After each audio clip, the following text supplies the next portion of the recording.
I want you to give a roaring, rousing, energetic welcome to John Sapp, the president of Navitas. Let's give it up for John.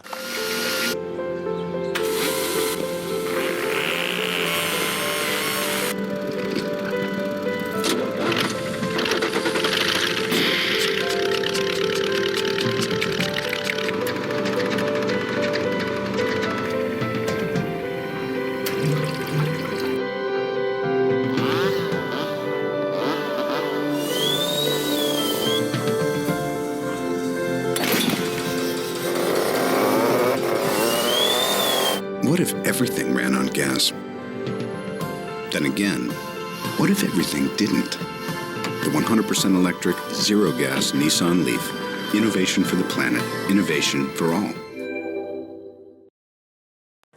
Welcome. Thanks for the round of applause. As you can see, we stole a little bit of the marketing material from Nissan, but I thought it hit home with the message we're trying to deliver today.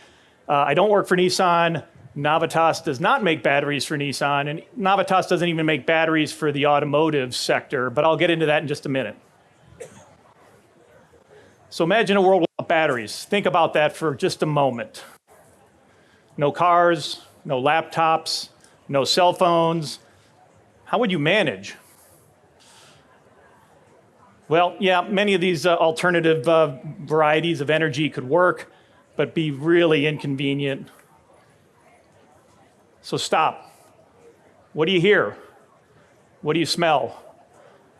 You don't smell exhaust. You don't hear engines running in the background.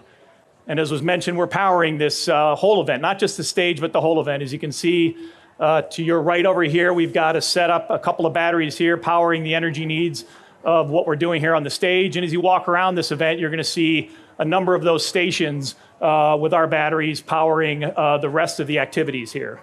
And if you stop and look at it, you'll be able to see some of the carbon emissions they're taking out, some of the noise levels they're reducing. So just one example of how powerful batteries can be, even for an event like this. So what do we make? Who do we make it for? So we're a lithium-ion battery company here in Ann Arbor. We've been here for a little over 13 years. We are fortunate enough to be owned by a much larger company for the last 4 years, East Penn. You'll see some of their signage around here. The product that we make for them right now, at least one of the products is called Deca-Ready Power, and that's what's powering this event right now. So we're on the hunt for engineers and scientists, but a lot of other opportunities exist for people that aren't in the technical world. Always looking for good interns, looking for people that are just coming out of college, looking for people that are in a job right now that maybe aren't really happy and want to do something a little different with their life, something that might help the overall environment and move technology ahead. So as I mentioned, we have a couple of different markets we serve. We make batteries for forklifts, and again, we've repurposed a lot of those forklift batteries here to power this event. We make military products. You can see 3 of them up here. We make a conformable wearable battery that soldiers on the field wear and power their night vision goggles, all their communication needs. We make a sonar battery here that couples with a sonar device. These get thrown out of the back of airplanes and ping for enemy subs in the ocean. And then finally, we make a transportation battery. So this one allows for tanks, Humvees to not only start the vehicle, but do a lot of silent watch type of activities, which eliminates the sound profile and the exhaust profile as they're watching the battlefields. We're also working towards making products for other markets. As the screen says, data center backups. You've heard a lot about AI and the need to be able to have more computing power. What comes along with that is the ability to function those data centers when the grid goes down. And we're all realizing the grid becomes less and less stable each year, so we're working towards building lithium-ion batteries as a backup source for those. Telecommunication, we're working to develop those. 5G, 6G, 7G type applications use more power. People become more reliable on them. And again, when the grid goes down, they need a backup battery. And then finally, automotive. We're not going to be making the batteries that actually move the vehicles. We'll be making batteries that help start vehicles if it's a gas engine, and also do some other non-critical things that the main battery does. So more of a backup and a safety feature. So we have really from the beginning to the end relative to research. We do research work, we do product development, and we also do production. And so we're looking for all kinds of people, again, scientists, PhDs, all the way down to someone that might be able to run a fairly complicated manufacturing piece of equipment on our manufacturing floor. So again, what we're doing is we're taking lithium ion. It's existing for quite a while. We have a lot of different things we need to do to that battery. We need electrical engineers to figure out how to design the circuits to control the lithium ion battery. We need software engineers to figure out how to run the control software behind to make sure it stays safe. Mechanical engineers to create the packaging. Systems engineers to make sure we know how it all works together. Manufacturing engineers to figure out how to manufacture it. And then research people to be working up front to figure out what kind of chemistries we need to make to be able to support our customers. For the forklift market, we have quite a large portfolio of forklift batteries. You can see some of the pictures around here. We pretty much can supply any forklift with any type of battery it needs. So it's quite a wide variety of portfolio. And again, the military market, as I mentioned, 3 different products right now that are moving towards production, and we've got some others in the pipeline that support other applications like space stations, like aircraft, and some other things. So let me speak a little bit about our capabilities. So right now we're developing 2 new state-of-the-art facilities. One, it'll be our Center of Excellence for Research and Product Engineering, which actually has partially opened. It's just south of Ann Arbor Airport. We have about 25, 30 people in the building, eventually about 100.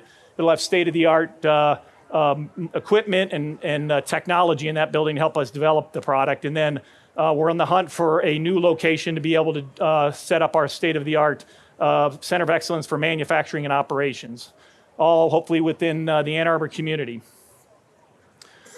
So again, I mentioned we're fortunate enough to be owned by a parent company. If anybody's in the lithium-ion business, it takes a lot of money and a long time to finally get profitable. Our parent company is in the battery business, but a totally different technology, and they realize lithium is coming quick, and they need a product and a company to be able to help supply that next generation, and we are that company. But it takes a lot of money to set up the facilities we have, and luckily our parent company has invested millions and millions of dollars in the infrastructure we have here in Ann Arbor. So they're a privately held, family-owned company that's been around for about almost 80 years, and they really trusted Navitas to kind of take them into the next decades ahead. Finally, we'll use all of this technology really to kind of stay at the forefront. Again, there's a lot of things happening very quickly within the market. Automotive companies have very deep pockets, but they're developing a different type of version for lithium ion. We have to be a lot more customized for the military applications, and in some cases, some of the commercial applications that I mentioned. So one of the things we're trying to do is develop a culture, and we need some people that are willing to push the boundaries, think out of the box, strong work ethic, make sure that we're dealing with the customers. It's a comprehensive approach to making sure that the culture we develop, people gravitate towards us because we're competitive in the marketplace with salaries and benefits, but they stay around because the culture is something unique. Again, we're always trying to identify and promote ideas that are patentable, whether it be materials or systems exploration. So if that connects with you, then definitely stop by and talk to us about the opportunities that we have. And then we want to be able to provide, again, a customer facing. We're not just in the business to do research. We're not just in the business to take somebody else's technology and make it for ourselves. We're in the business to be able to do all of those. And that takes a pretty special type of company with a lot of different types of people and a lot of different types of capability. But we feel we're one of the few that has that very beginning to develop the powder that goes into the lithium all the way to the end where you're delivering a final product to the customer. They plug it in and it works all the time. So our responsibility, again, lithium ion comes along with a lot of challenges. One of them is to make sure that we're allowing our employees and our customers to feel the benefit. It's not all about just making money at the end of the day. It's, again, creating a culture, working with the community, and making sure we're doing the right things the right way. Again, but the challenge in lithium ion is to make them continually safer, to last longer, more sustainable, and more affordable to get it out to the marketplace. So that's a big focus that we have. As much as it's about early technology, it's also about refining that technology to make sure that it's available more to the masses. And finally, again, we're going to have state-of-the-art capabilities and a focus at the customer that hopefully sets us apart from our other competition. So if any of this sounds interesting, my hope is you found it interesting. You stop by one of our booths around here. We have one just across the street, or at the very least, stop by and see what our products are capable of.